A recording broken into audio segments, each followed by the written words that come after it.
Kanina niya binanggit itong mga Wahhabi, mga ISIS. Alam nyo ba, binubuhay siya ng kwan eh. Hindi sa apoy, kumbaga sa Tagalog. Sumisindi ng napapalyab ng apoy eh. Fit na to eh. Kasi alam mo, sa totoo lang ang sasagot natin sa kanila, yung lumusob po sa Marawi, yung leader nila saan nakapagtapos na university, mapagtatanto nyo po, mapagtatanto po ng university na ito ay ang manhaj nila Ashaira, hindi siya nakapagtapos sa mga jamiat ng Saudi. Yun lang sagot.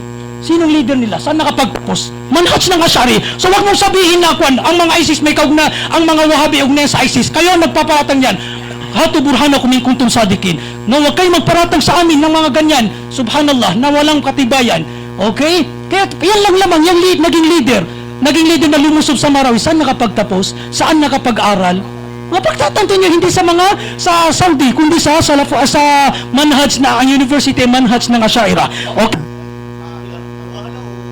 Ikaw na daw sumubahala. Okay, mauna mo na daw yung mabahala.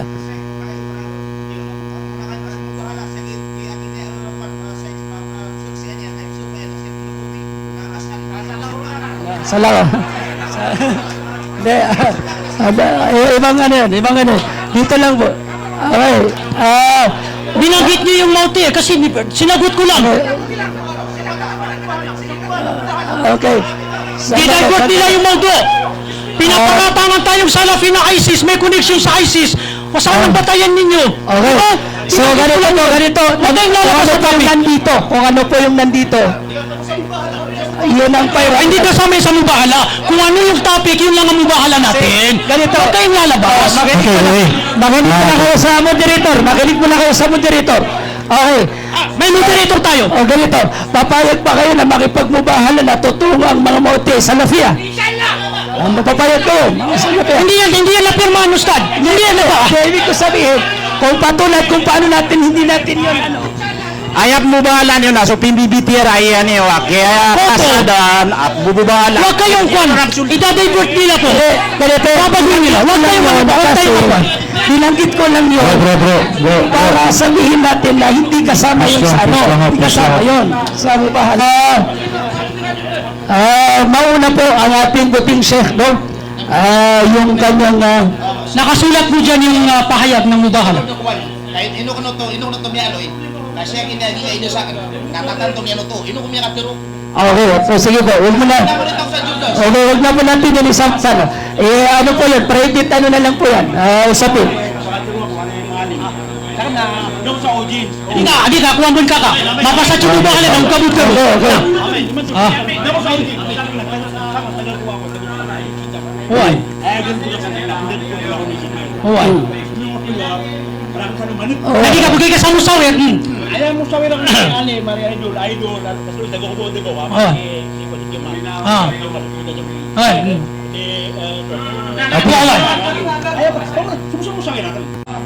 Yang ganyang paraan ay nagmula kay Muhammad bin Abdul Wahhab. Kung bakit sila tinatawag na Wahhabiya, na inaayawan nila. Samantalang mayroon silang kitab mismo na Al-Hadiyatus At-Tuhfatul Al-Hadiyatus Sunniyah At-Tuhfatul Wahhabiyah Najdiyah. So, pinapatunayan nila na sila yung mga Wahhabi. Wahhabi sila, tapos di nila tinatanggap. Bakit di nila tinatanggap? Sapagkat ayaw nilang matanggalan ng takip ang nagdaan na pangyayari sa Saudi Arabia, bago pa man ito maging Saudi Arabia, na ang da'wa ni Muhammad bin Abdul Wahhab ay dumaan sa pagdanak ng dugo ng mga Muslim. Sapagkat nung lumitaw si Muhammad bin Abdul Wahhab, pinagpapatay nila ang hindi sumusunod sa kanyang apak. Kapatid niya mismo si Sheikh Sulaiman bin Abdul Wahhab. Kapatid niya ito mismo. Ang nagsulat ng mga kasulatan laban kay Muhammad bin Abdul Wahhab, na ang da'wa ni Muhammad bin Abdul Wahhab ay ligaw. Sir, what is your take on what do you call this Islamist terrorism? Yung ISIS, Yes. the Abu Sayyaf. What is your take on? What we should guard against are the Islamic radicals of Saudi Arabia. They are the ones in this country. And the production of these radicals is actually schools supported by Saudi Arabia established here, the madrasas. Saudi Arabia practices the most Puritan type of Islam. This is a sect that is called Salafis or Wahhabism. That's the purest type of Islamism. While there are entrance into the country of those who fought in the Middle East as terrorists or under ISIS. Their soldiers are coming from the schools in the Muslim areas of Mindanao. If you study this area, you will encounter very radical philosophers or teachings of jihadism. So this will be a long period of campaign that we have to undertake to eradicate this. This is very dangerous. Even in Europe, they have, even in America, they have planted their own people already.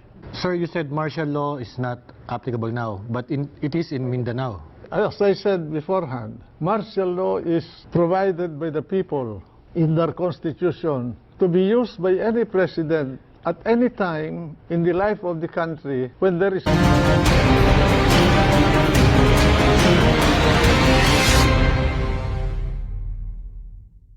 والقتل الآن في سوريا وفي العراق أساسه كله فكر الوهابي. كل هذا فكر محمد بن عبد الوهاب. فكلما سكتنا نحن انتشروا هم، فالفرقة تزداد ولا تضيق. فلا بد من بيان هذه الحقائق. أهل السنة والجماعة هم الأشاعرة والماتريدية، والوهابية ليسوا من أهل السنة والجماعة، بكل صراحة كده. واضح يا شباب؟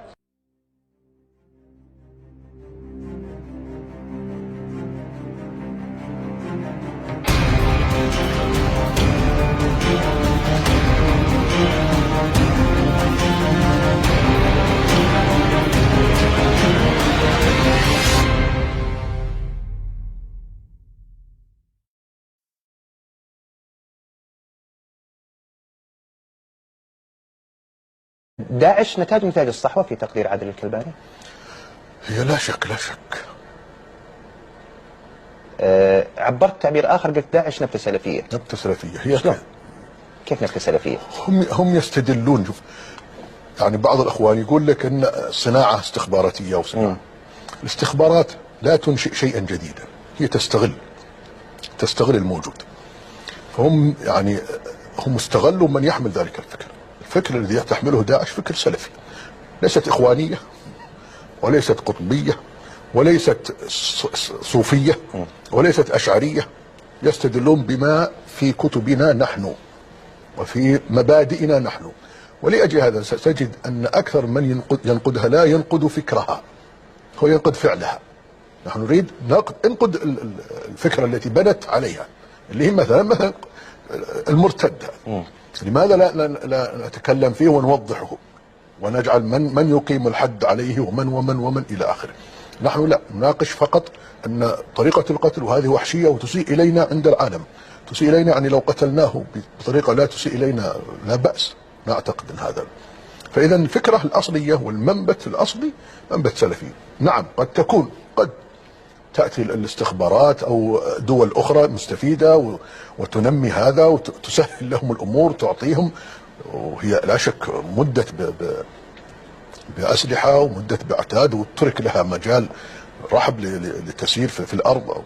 هذا لا شك المراه منتفع، لكن المنتفع استغل مبدأ موجودا عندنا وموجود في كتبنا وبين ظهرانينا، بل هناك من يحمل نفس الفكر لكن بأسلوب يعني معتم. لو لم خالف يقول، وانت تعرف كثير من يعني لما قتل بعض الصحفيين وبعض هذا نتاج ماذا؟ نتاج فتاوى معينة، ورد على بعض العلماء حتى واستبيحت دماؤهم فتاوى سلفية ليست فتاوى خارجة عن السلف.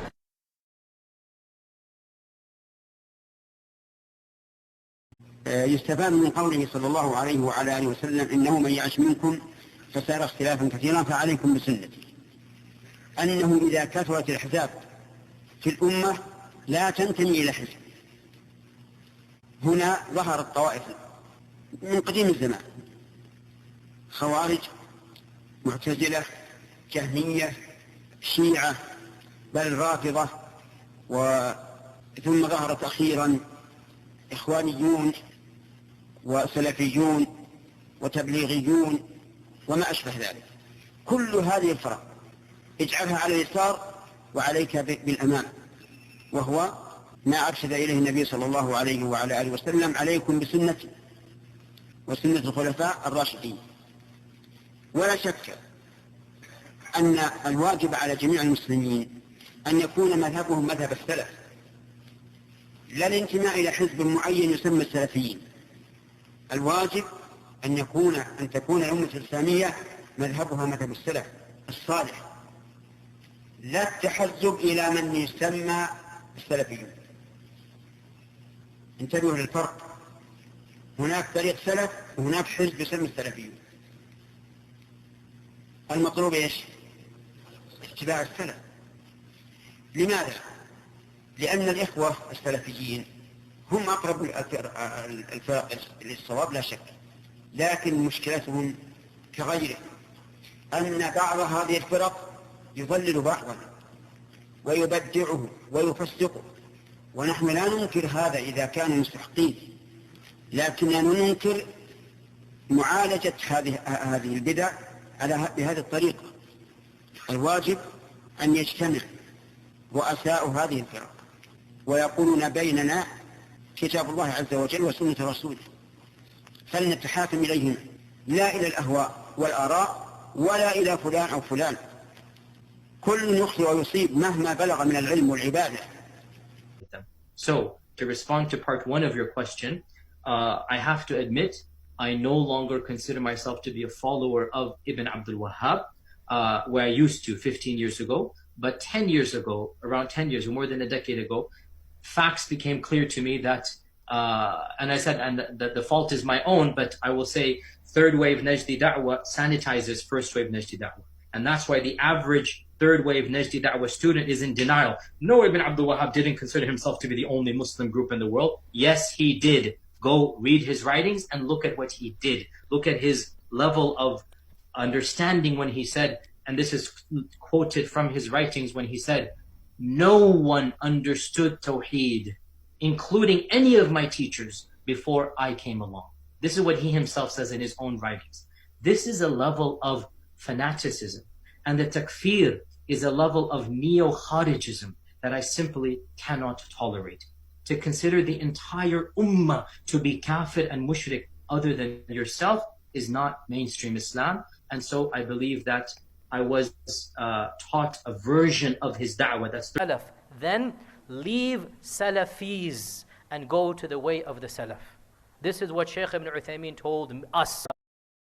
This label, personally, I swear by Allah, as Allah is my witness, I was sitting barely 20 feet from my dear teacher, my most beloved teacher to me, Shaykh Muhammad ibn Salih al-Uthaymeen rahimahullah ta'ala, in 2000, June of 2000, in his Masjid of Unayza, and I had the opportunity to study with him a few months before he passed away. He passed away January 2001, and he held a summer camp. He used to hold a summer camp. Allah blessed me to attend the last summer camp with Shaykh Ibn Uthaymeen. So I sat with him for an entire summer in the hot desert of Unayza. And in that gathering, and this is on YouTube, the clip, and I posted it on my Facebook page as well, but you can search it. In that gathering, and I was there, I didn't listen to it on a video, I didn't listen to it on an audio, I didn't listen to it on a cassette recorder. I was in that gathering when the Shaykh said to us, that when you find the Salafis becoming divided and doing this and doing that and leaving the way of the Salaf, then leave Salafis and go to the way of the Salaf. This is what Shaykh Ibn Uthaymeen told us. I can't say me because it wasn't just me, all of us in that gathering. And it is recorded and you will find it online. I followed what Shaykh Ibn Uthaymeen said, and I followed it very publicly. And I stand by exactly what I said. I never ever said that I left the understanding of the Salaf. No, I disagree with some of the methodological practices of the current Salafi movement, not the theoretical Salaf understanding of Islam. I disagree with things that are prevalent, that are not found in every single Salafi, but have become somewhat problematic for me. the harshness, the exclusivity, the way they treat other people. I disagree with this. And being in America in a post 9/11 world, and the term Salafi is associated with terrorists in that country, and the term Salafi is not a Quranic or Islamic term. It is not found in the Hadith. It is a term that has its good and bad. So, because the term is not something we are obliged to use, and because the term has been associated with lots of things that are negative, terrorism and mistreatment and bombings and harshness and whatnot, so the term is not holy. The term is not sacred. The term does not need to be defended, and Allah will not punish you for leaving the term. But the concept of following the Salaf, the concept of considering the Sahaba and Tabi'un and Tabi'un to be the best generations, this is something that I firmly believe is a fundamental part of our religion of Islam. And the theology that comes from them, of Allah's names and attributes, and of Qadr and of Iman, I have studied Islamic theology. This is my expertise in Aqidah. I have a master's from Islamic University of Medina, which is the primary university of that methodology in da'wah. I have a master's in Aqidah. I have a PhD in Islamic theology from Yale. I know my theology, alhamdulillah. And I am firmly believing in the theology of the Salaf. Nasihina Muhammad Salih bin Uthaymin sa iyong syarhiyan si isang buto yung maanan niya na 40 Nawawiyah. Sa buto hadithu ibad na piyagusay niya, na persausay niya, na piyakinan kanyang lupitan bisa na siratan. Wala syakka anna al-wajib dahil natiginas ang kanong saya paturay ala jami'il muslimin, sigo kalawlawan ng mga muslimin, an yakuna madhabuhum madhab as-salaf, sa mabaloy suwayamanan niya na tindigiran nagyuto so tindigwayamanan niya na salaf malaging utang niya kalitan lalintima ila hizbin muayyan yusamma salafiyun. Kena ubaya na hindi ba na paturay si kuwayamanan yan na mga Muslim na giyang putadiran ikang grupo yung utang padiran ko kang grupo kung betul sa yamanan yan na salafiyun. La tahassub ila man yusamma as-salafiyun. Kena ubag yung putayamanan niya na kang grupo sa yamanan yan na bed na matatan ko salafiyun na grupo. Wa hunaka hizbun yusamma salafiyun na mga grupo kung betul sa mga salafiyun.